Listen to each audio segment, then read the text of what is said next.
Here with Concordia head cross country coach Matt Beisel to preview the 2022 seasons, and as we record this, only about a week away from the first official meet of this season, but you're coming off of place finishes in the conference of fourth for the men and fifth for the women last season. But I know you feel like some things went better, indoor, outdoor track, and you've built some momentum now, but how did that, maybe the track seasons in the summer, kind of build towards what you feel like you have a chance to have a successful fall now? Yeah, I think we learned some really hard lessons this last fall in cross country season. As a coach, you know a lot. You've had some success. Not that long ago, our women got 12th at nationals in cross country and won the conference title.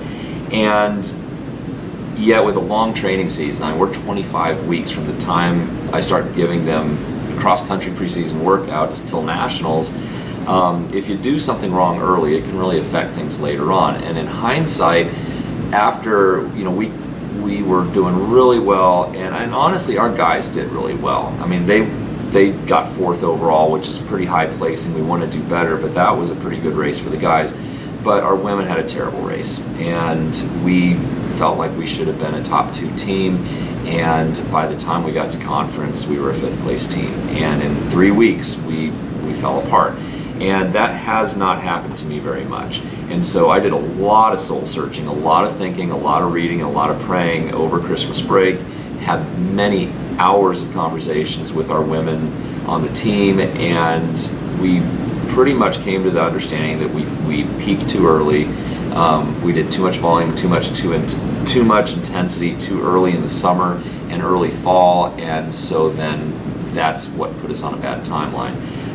I also was missing some energy systems that I wasn't working on a consistent basis in the workouts, and so when we started indoor track, I put those things into play, and by all accounts, our entire distance and middle distance squad had a phenomenal indoor season and a phenomenal outdoor season on both the men's and the women's side, putting those new things into play.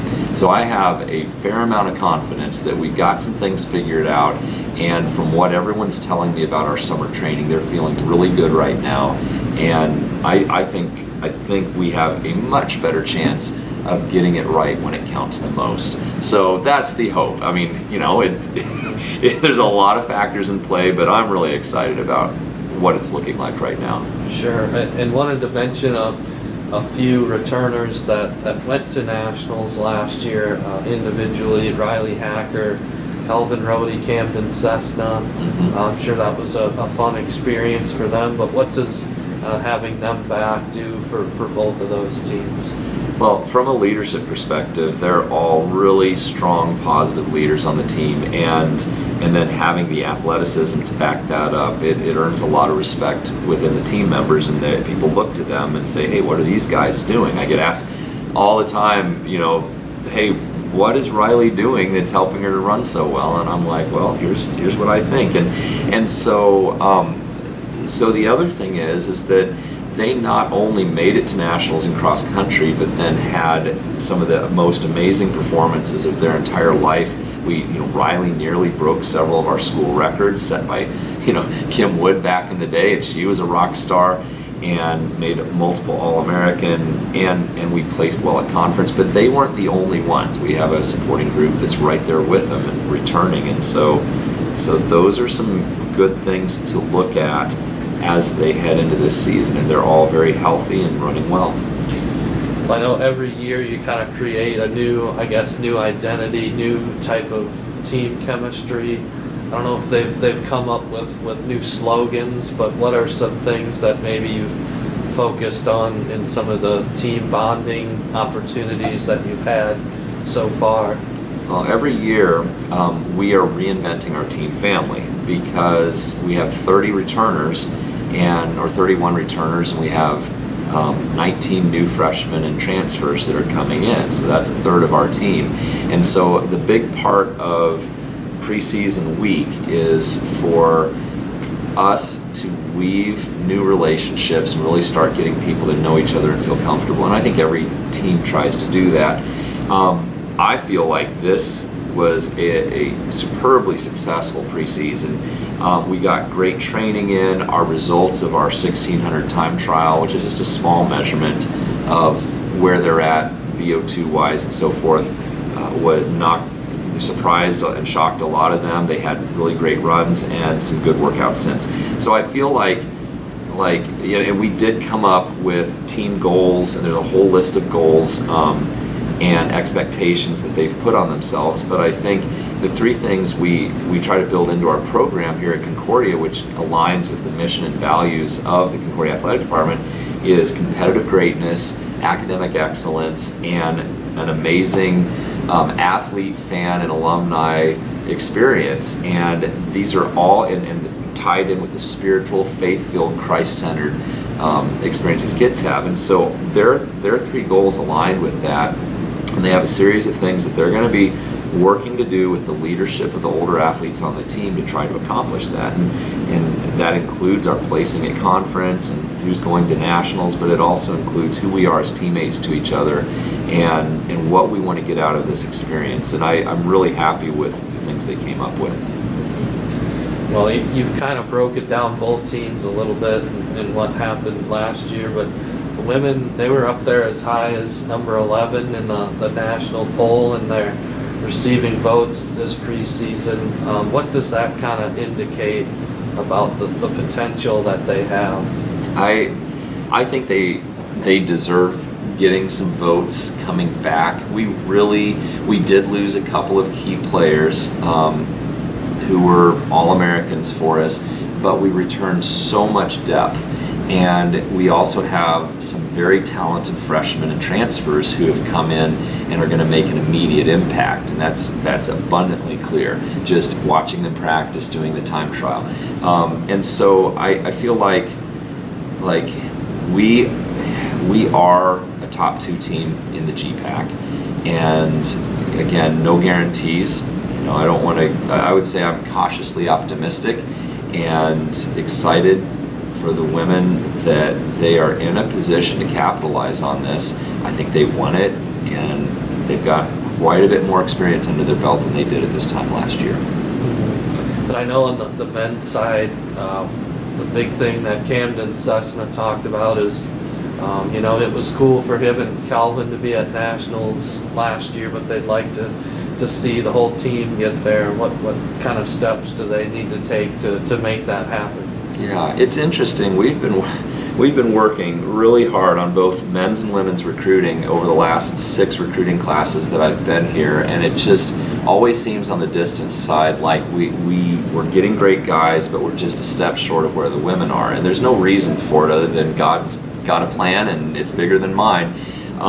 But I do feel like we lost some really great guys who are team leaders, encouragers. We love them, we miss them, but none of those guys were scoring for us at conference in track, and they weren't even on the conference team in most cases in cross country. And so we're returning all of our impact players on the guys' side, and this is arguably the strongest freshman boys class that I've brought in, with state champions, state runner-ups at different levels, both Nebraska and elsewhere, and they've already shown that they have what it takes. And so I feel like for us, again, this is the crazy thing. My women have won conference. We've placed top 3 in the conference multiple times on the cross-country side. My men have never broken into the top 3 in 6 years.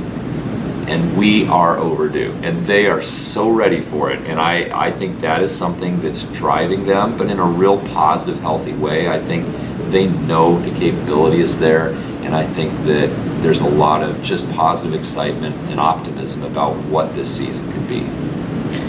Wanted to mention the GPack Championship meet. Probably has never been farther away from Seward, with it being in Jamestown this year. How do you kind of prepare for that? Probably an unfamiliar course for everybody. Yeah, we won't be running up to Jamestown to do a preliminary meet. Right. So I think that, and it's probably going to be really cold. Okay, I have thoughts as to why we are going that far north in November for a conference championship, but it is what it is. I ran at nationals in cross country in Wisconsin at UW Parkside, and it was brutal. So it's snow and ice on the ground. It's just what it is. That's cross country for you. So we'll deal. I think the biggest thing is that they have a deep level of strength and fitness. We're going to focus a lot in the weight room on building overall strength, but we're also, like, all of our courses this year are hilly, and that's the first time I've done that. So we're going to be on courses that are going to demand more from them, and I've told them already, both in our individual meetings that I have and also our group meetings, that I don't want my focus at all to be on times. Like, it's something to pay attention to, but it's more about who are you with, what is your group, how are we running as a pack, and how are we handling ourselves against other teams as a place. That's really where we're going to be, and so we're not going to get hung up on times. It's going to be about how did we place and what did it take to do that, and I think that's going to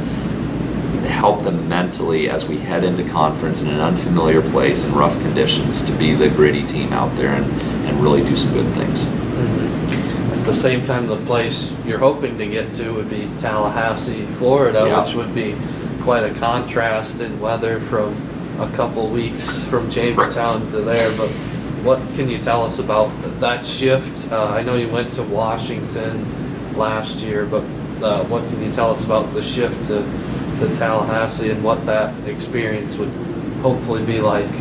Well, I think it's, again, I think it's really cool that Nationals is a destination place, and we've had some Nationals in kind of boring places, but Washington is pretty amazing, and I think Tallahassee is going to be fun. I think it really gives them something like, I want to be in Tallahassee this fall. And again, they ran the NCAA Nationals out there at the same course, and there was definitely a heat issue. They're running these races at like 7:30 a.m. Eastern time, and so, or maybe Central Time, I can't remember. Anyway, they're doing them early, like right when the sun comes up, so that we can capitalize on the coolness of the day. And it's a very fast, flat course. It's going to be a lot of fun, and I'm excited. I would love to take both teams, and I think they would agree with me on that. Wanted to mention too that one of those freshmen is your own daughter, Keegan. Yeah. What's that like coaching her now? People have asked me this a lot, and she and I had our individual meeting a couple days ago, and she was just like, it doesn't really feel that weird. And again, keep in mind, I actually coached her when she was in like 4th and 5th grade, but I haven't done it since. I've given her some winter workouts, I've given her some specific things to do in the summer, but I've really given, like, I've never wanted to be that dad who's the coach of the kid that someone else is coaching. And so when fall comes and they're in season, they were in season at Seward High, Coach Holliday, Coach Royak, those were her coaches, and I let them take care of her, and they did a great job with her. But now that I actually get to be there, I think she and I get each other, and she trusts me and trusts that I know what I'm doing, and I think she's just having a great time connecting with these wonderful men and women that we brought into the team. So she's just having a great time, and the training, it fits her. So I think, yeah, it's going to be okay. She's running really well. She could be, I don't like to say, oh, this person, but I think she's going to have a successful season.